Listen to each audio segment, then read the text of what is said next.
Chapter खोल रहा हूं। मराठी वर्सेस हिंदी की लड़ाई बनाते राज ठाकरे के लोगों की गुंडागर्दी की नई तस्वीर आ गई है। अब किसको पीट दिया भाई?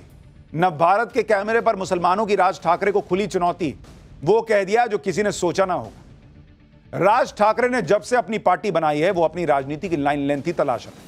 चुनाव दर चुनाव राज ठाकरे किनारे होते जा रहे हैं और इस समय तो हाल यह है कि महाराष्ट्र की राजनीति में राज ठाकरे जीरो बनकर रह गए। इतने सालों से राज ठाकरे राजनीति में कोई तीर मार नहीं पाए। इसकी बौखलाहट अब गुंडागर्दी के रूप में दिख रही है। राज ठाकरे ने एक बार फिर मराठी कार्ड खेलना शुरू किया और इसके लिए राज ठाकरे और उनकी पार्टी गुंडागर्दी पर उतारू हो गई, जो खत्म ही नहीं हो रही। राज ठाकरे की पार्टी के कार्यकर्ता लोगों को पीट रहे हैं, गुंडाई कर रहे हैं, मराठी भाषा में बोलने के लिए धमका रहे हैं, मराठी नहीं बोलने वाले को पीट दे रहे हैं, माफी तक मंगवा रहे हैं और यह सिलसिला रुक नहीं रहा।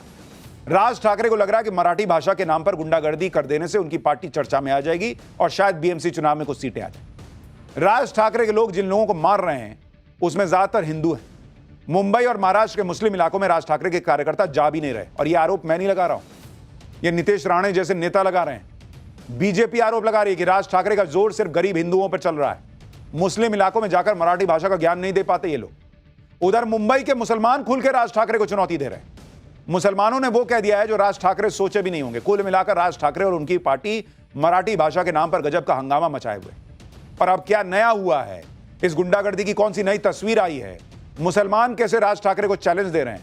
जरा उसकी एक झलक देखिए, फिर पूरा चैप्टर दिखाता हूं। मराठी भाषा के नाम पर राज ठाकरे की पार्टी के लोगों की गुंडागर्दी कम होने के बजाय और बढ़ती जा रही है। अब तो मुंबई के बाहर भी एमएनएस के कार्यकर्ता मराठी नहीं बोलने पर मारपीट कर रहे हैं। यह नया मामला महाराष्ट्र के नांदेड़ का है, जहां एमएनएस के कार्यकर्ताओं ने मराठी नहीं बोलने पर शौचालय कर्मचारी को पीट दिया। ये तस्वीरें नांदेड़ के बस स्टेशन की हैं, जहां के शौचालय में काम करने वाले व्यक्ति को एमएनएस के कार्यकर्ता पीट रहे हैं, दनादन थप्पड़ बरसा रहे हैं। किसी का डर नहीं, कोई खौफ नहीं। गरीब शौचालय कर्मचारी हाथ जोड़ रहा है, फिर भी पीट रहे हैं। शौचालय कर्मचारी की बुरी तरह से पिटाई करने के बाद एमएनएस वर्कर्स ने उससे माफी भी मंगवाई। महाराष्ट्र नवनिर्माण सेना के लोगों ने शौचालय कर्मचारी से कान पकड़ के माफी मांगने को कहा। वो मराठी नहीं बोल पा रहा था, फिर भी उससे मराठी में माफी मंगवाई। कहा कि मराठी लोगों और राज ठाकरे से माफी मांगो और मराठी सीखने का वादा करो। राज ठाकरे की पार्टी के कार्यकर्ता किस तरह से मराठी भाषा नहीं आने पर गुंडागर्दी कर रहे हैं, उसकी कुछ और तस्वीरें आपको दिखाता हूं, क्योंकि एमएनएस की यह गुंडागर्दी कई दिनों से चल रही। 29 जून का वीडियो देखिए। एक दुकानदार को एमएनएस के कार्यकर्ता मारते हुए दिखे थे। आरोप है कि एमएनएस कार्यकर्ताओं ने गुजराती दुकानदार से मराठी बोलने के लिए कहा, नहीं बोलने पर दुकानदार को थप्पड़ मारने लगे। आम लोगों के साथ एमएनएस कार्यकर्ता सरकारी कर्मचारियों के साथ भी मारपीट कर रहे हैं। एमएनएस कार्यकर्ताओं ने मराठी नहीं बोलने पर मुंबई में स्टेट बैंक ऑफ इंडिया के मैनेजर को पीट दिया था। महाराष्ट्र में राज ठाकरे की पार्टी की गुंडागर्दी पर राजनीति भी हो रही है। बीजेपी आरोप लगाती है कि राज ठाकरे और उनके कार्यकर्ताओं का जोर सिर्फ हिंदुओं पर चलता है। एमएनएस के लोग गरीब हिंदुओं को मारते हैं, लेकिन मुस्लिम इलाकों में जाकर मराठी सिखाने की हिम्मत नहीं होती। सुनिए बीजेपी के आरोप को, उसके बाद आपको बताता हूं कि मुसलमान राज ठाकरे से क्या कह रहे हैं। मारा ही गया है ना, एक हिंदू को मारा गया है ना, एक हिंदू को मारा गया है, तो मुझे बोलना है कि इतनी हिम्मत जाके नल बाजार और मोहम्मद अली रोड में दिखाओ ना। वो जो दाढ़ी वाले और गोल टोपी वाले क्या मराठी में बात करते क्या? शुद्ध मराठी में बात करते क्या? उधर जाने की, उनको कान के नीचे बजाने की हिम्मत नहीं है। बीजेपी तो आरोप लगा ही रही है। मुंबई के मुस्लिम भी मराठी भाषा विवाद पर राज ठाकरे को चैलेंज दे रहे हैं। मुंबई के मुसलमान खुल के कह रहे हैं कि भाषा के नाम पर गुंडागर्दी ठीक नहीं है। वो हिंदुस्तान में रहते हैं, हिंदी में बात करेंगे। मुसलमानों ने राज ठाकरे को चैलेंज देते हुए कहा कि अगर एमएनएस ने कोई गुंडागर्दी की तो ईंट का जवाब पत्थर से देगा मुसलमान। सुनिए मुंबई के मुसलमान राज ठाकरे से क्या कह रहे हैं। हमको मराठी नहीं आता है, हम हिंदुस्तानी है, हम हिंदी में ही बात करते हैं। पता नहीं भाई, उसका तो नहीं मालूम। अब जो रहेगा वो कहाँ से बोलेगा अभी? यहाँ कोई मनसे का खौफ है? नहीं है, कुछ भी नहीं है। नहीं मराठी बोलेगा हम उसकी पिटाई भी करेंगे। हाँ तो हम भी पिटाई करेंगे ना। खाली फुकट कोई हाथ उठाएंगे मारेंगे पंच। कि सबको मराठी बोलनी ही पड़ेगी। नहीं, क्यों बोलनी पड़ेगी? जबरदस्ती थोड़ी है किसी की मराठी बोलने की। फिर क्या है, चूड़ी थोड़ी पहने हम। अच्छा पिटाई कर देंगे? क्या काय कर रहे? जैसे चाचा बताए थे, क्या अंजाम होगा? पत्थर से देंगे ईट का जवाब। अगर मनसे वाले यहाँ इस इलाके में आ गए तो? हाँ तो कुछ भी नहीं कर सकते। हाँ वो चैलेंज है हमारा। मुसलमान भाई चैलेंज दे रहे हैं राज ठाकरे की पार्टी को। हिंदुस्तान में रहते हैं, हिंदी बोलेंगे, कुछ नहीं कर पाओ। पाठशाला में अब अगला चैप्टर, जिसमें आपको बताऊंगा भारत से 5000 किलोमीटर दूर दो देश हिंदू मंदिर के लिए युद्ध करने पर क्यों आ गए। तोपें गरज रही, गोलियां चल रही, वो कौन सा मंदिर है जिसके लिए वॉर छिड़ गई है भाई। दुनिया में एक तरफ एक और युद्ध शुरू हो गया है और आप ये सुनकर हैरान रह जाएंगे कि युद्ध हिंदू मंदिर को लेकर हो रहा है। यह युद्ध भी भारत से 5000 किलोमीटर दूर कंबोडिया और थाईलैंड के बीच हो रहा है। ये दोनों देश एक हिंदू मंदिर को लेकर भिड़ गए। दोनों देशों के बॉर्डर पर बम गोले चल रहे हैं, तोपें गरज रही। कंबोडिया और थाईलैंड आमने सामने का युद्ध लड़ रहे हैं। गोलीबारी और रॉकेट हमलों में 12 से ज्यादा नागरिकों की जान जा चुकी है। 40,000 से ज्यादा लोगों को घर छोड़कर भागना पड़ा है। दोनों देशों ने सीमा सील कर दी है और हालात ऐसे हैं कि किसी भी वक्त फुल स्केल वॉर शुरू हो सकती है। यह सब हो रहा है एक प्राचीन हिंदू मंदिर के लिए, जिस पर नियंत्रण को लेकर थाईलैंड और कंबोडिया एक दूसरे पर बमबारी कर रहे हैं। लेकिन आखिर जिस हिंदू मंदिर को लेकर दोनों लड़ रहे हैं, उसको लेकर विवाद क्या है? उस हिंदू मंदिर में किस भगवान की पूजा होती है? क्यों हिंदू मंदिर के लिए दोनों देश आखिर लड़ रहे हैं? यह सब आज आपको बताऊंगा, लेकिन पहले कंबोडिया थाईलैंड युद्ध का एक ट्रेलर देख लीजिए। थाईलैंड और कंबोडिया के बीच छिड़ी जंग का हिंदू मंदिर से क्या कनेक्शन है, यह आज आपको आगे बताऊंगा। पहले आपको जंग के कुछ वीडियो दिखा देता हूं। जैसे ये वीडियो देखिए जो कंबोडिया पर थाईलैंड एयरफोर्स की एयर स्ट्राइक का है, जिसके टारगेट पर कंबोडिया की 2 मिलिट्री लोकेशंस थी जो पूरी तरह तबाह हो गई। स्ट्राइक के बाद उठते आग के गोले बता रहे हैं कि थाईलैंड का यह अटैक कितना जबरदस्त है। कंबोडियाई ठिकानों पर यह हवाई हमले थाई एयरफोर्स के F-16 विमानों ने आज सुबह किए। इसके बाद कंबोडिया ने भी थाईलैंड पर बदले की कार्रवाई शुरू कर दी। ये वीडियो देखिए, इसमें कंबोडिया की आर्मी सड़क पर लॉन्चर खड़ा करके थाईलैंड बॉर्डर पर BM-21 रॉकेट से अटैक कर रही। कंबोडिया ने थाईलैंड पर मल्टीपल रॉकेट अटैक किए। अलग अलग लोकेशन से थाईलैंड पर सैकड़ों रॉकेट्स की स्ट्राइक की। कंबोडिया थाईलैंड बॉर्डर बमबारी की आवाज से गूंज रहा है। कंबोडिया थाईलैंड के बीच वॉर ट्रिगर कैसे हुई, इसकी शुरुआत किसने की, इसको लेकर थाईलैंड और कंबोडिया एक दूसरे पर आरोप है। थाईलैंड का आरोप है कि बुधवार को कंबोडिया ने एक लैंडमाइन विस्फोट किया, जिसमें एक थाई सैनिक की घायल होने की खबर है। थाईलैंड ने कहा कि कंबोडिया की तरफ से ड्रोन अटैक और रॉकेट अटैक में कई लोगों की जान चली गई, जबकि कंबोडिया का आरोप है कि पहले थाई सेना ने कंबोडिया के अंदर कई मंदिरों पर हवाई अटैक किए। कंबोडिया ने कहा कि पहले थाईलैंड ने हवाई हमले के जरिए उसके मिलिट्री ठिकानों को निशाना बनाया। लेकिन सवाल यह कि इतनी बड़ी वजह भी नहीं है कि दो देश आपस में जंग जैसी स्थिति पैदा कर दें, एक दूसरे पर तोप गोले बरसाने शुरू कर दें। आप देखिए कि कंबोडिया के रॉकेट अटैक में थाईलैंड का एक गैस स्टेशन उड़ गया, जिसके बाद पूरे इलाके में भगदड़ मच गई। थाईलैंड की सेना के मुताबिक गैस स्टेशन पर अटैक में 6 नागरिकों की मौत भी हो गई। कंबोडिया ने बॉर्डर के नजदीक थाईलैंड के एक अस्पताल पर भी अटैक किया। यह अटैक के बाद की तस्वीरें हैं, जिसमें थाईलैंड के सैनिक अस्पताल के अंदर हमले से बचने की कोशिश कर रहे हैं। थाईलैंड और कंबोडिया के बीच बॉर्डर पर तनातनी और झड़प से शुरू हुआ विवाद अब युद्ध में तब्दील होता जा रहा है, और इसकी वजह है एक प्राचीन हिंदू मंदिर। इस मंदिर का नाम है प्रीह विहार मंदिर, जो थाईलैंड और कंबोडिया की सीमा पर स्थित है। भगवान शिव को समर्पित यह 1000 साल से भी ज्यादा प्राचीन हिंदू मंदिर है।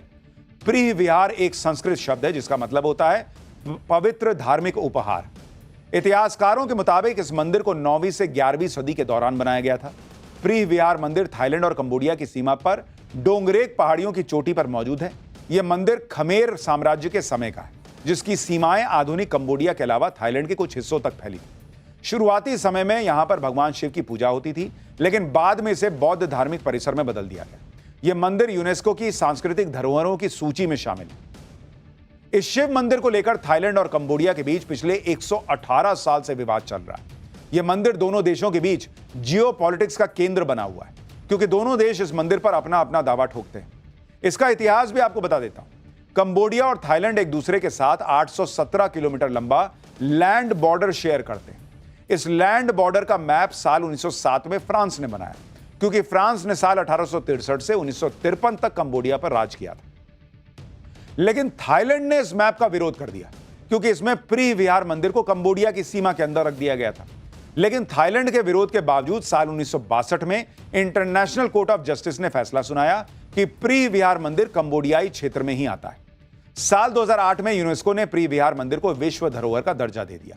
साल 2011 में थाईलैंड एक बार फिर इंटरनेशनल कोर्ट ऑफ जस्टिस में गया और मंदिर के आसपास की जमीन पर अपना हक जताया। लेकिन 2013 में इंटरनेशनल कोर्ट ऑफ जस्टिस ने फैसला सुनाया कि प्रीह विहार मंदिर और उसके आसपास की पूरी जमीन कंबोडिया की सीमा के अंदर आती है। लेकिन थाईलैंड इस फैसले को स्वीकार करने को तैयार नहीं। इस प्राचीन मंदिर पर अधिकार को लेकर पहली बार सैन्य संघर्ष की शुरुआत 2008 में हुई थी। तब 3 साल तक कंबोडिया और थाईलैंड के बीच बॉर्डर पर सैन्य झड़पें हुई, तनातनी चलती रही थी। थाईलैंड और कंबोडिया दोनों ही बौद्ध देश हैं, लेकिन एक हिंदू मंदिर पर अधिकार के लिए जंग लड़ रहे हैं। आपके मन में भी सवाल होगा, आखिर क्यों? दरअसल बौद्ध बहुल देश होने के बावजूद थाईलैंड और कंबोडिया दोनों देशों में हिंदू धर्म का बहुत ज्यादा प्रभाव है। कंबोडिया में करीब 4000 हिंदू मंदिर हैं और थाईलैंड में तो करीब 11000 हिंदू मंदिर हैं। कंबोडिया का अंकोर वाट मंदिर भगवान विष्णु को समर्पित हिंदू मंदिर है, जो दुनिया का सबसे बड़ा धार्मिक स्मारक है और यूनेस्को की वर्ल्ड हेरिटेज लिस्ट में भी शामिल है। यहां तक कि कंबोडिया का राष्ट्रीय चिन्ह भी अंकोर वाट मंदिर है और कंबोडिया के राष्ट्रीय ध्वज पर भी अंकोर वाट मंदिर का ही चित्र बना हुआ है। कंबोडिया और थाईलैंड दोनों देशों में हिंदू धर्म एक साथ आज से 1500 साल पहले यानी करीब 500 ईस्वी में पहुंचा। यह हिंदू धर्म के भारतीय व्यापारियों और ग्रेटर इंडिया के विस्तार की वजह से पहुंचा। यहां के कल्चर में हिंदू धर्म घुल मिल गया, जो कि आज भी वहां मौजूद है। कंबोडिया में भारत की ही तरह पहले पुरोहित हुआ करते थे। कंबोडिया को पहले कंबुज देश कहा जाता था, जो संस्कृत का शब्द है। यह नाम कंबोडिया को हिंदू राजाओं ने ही दिया था। 14वीं सदी में यानी करीब 700 साल पहले जब कंबोडिया के शाही परिवार ने बौद्ध धर्म अपनाया, तब से यहां पर हिंदू धर्म की आबादी में कमी आनी शुरू हुई। अभी कंबोडिया में करीब 15000 हिंदू रहते हैं। थाईलैंड में भी हिंदू धर्म को काफी सम्मान दिया जाता है। आज भी वहां पर रामायण का मंचन होता है, रामलीलाएं होती हैं। थाईलैंड में आज भी हिंदू ब्राह्मण ही थाईलैंड के राजा का राज तिलक करते हैं। इतना ही नहीं, थाईलैंड के चौराहों पर भगवान ब्रह्मा और अन्य हिंदू देवी देवताओं की प्रतिमाएं लगी होनी आम बात है। यही वजह है कि थाईलैंड और कंबोडिया एक हिंदू मंदिर के लिए एक दूसरे से युद्ध करने तक को तैयार है, क्योंकि प्री विहार मंदिर उनके लिए सिर्फ एक इमारत नहीं है, उनके कल्चर का पार्ट है, उनकी सांस्कृतिक धरोहर है। इसी हिंदू मंदिर के लिए थाईलैंड और कंबोडिया आमने सामने आ चुके हैं। अब सवाल यह है कि अगर थाईलैंड और कंबोडिया के बीच फुल स्केल वॉर छिड़ गई तो कौन सा देश भारी पड़ेगा? ग्लोबल फायर पावर 2025 की ताजा रैंकिंग के आधार पर थाईलैंड विश्व रैंकिंग में 24वें नंबर पर आता है, जबकि कंबोडिया 83rd नंबर पर है, 83वें नंबर पर। थाईलैंड के पास 3,60,000 एक्टिव सैनिकों की फौज है, जबकि कंबोडिया के पास 1,70,000 सैनिक हैं।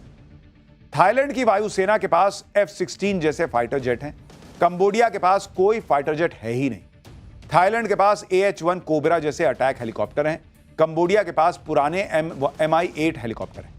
थाईलैंड की थल सेना के पास VT-4 जैसे टैंक और M777 होवित्जर तोप है। कंबोडिया के पास पुराने T-55 टैंक और पुराने मॉडल की तोप है। थाईलैंड की नेवी के पास एक एयरक्राफ्ट कैरियर और एक पनडुब्बी भी है, जबकि कंबोडिया के पास ना तो कोई युद्धपोत है ना कोई पनडुब्बी। यानी कंबोडिया की सेना थाईलैंड के सामने बहुत ज्यादा कमजोर है और यही वजह है कि थाईलैंड ने धमकी दी है कि अगर प्री विहार मंदिर और उसके आसपास की जमीन का विवाद नहीं सुलझाया गया तो यह तनाव ऐसे युद्ध का रूप ले सकता है जो इजराइल हमास युद्ध से भी ज्यादा भीषण हो जाएगा। यानी यह मामला लगातार बढ़ता जा रहा है और आप तस्वीरें देखिए बॉस कि किस तरह से मामला गर्मा गया है। यूपी के सीएम योगी आदित्यनाथ ने एक सभा के दौरान गोरखपुर से बीजेपी सांसद रवि किशन की फिरकी ले ली। सीएम योगी बता रहे थे कि गोरखपुर में ड्रेनेज सिस्टम अच्छा हो गया।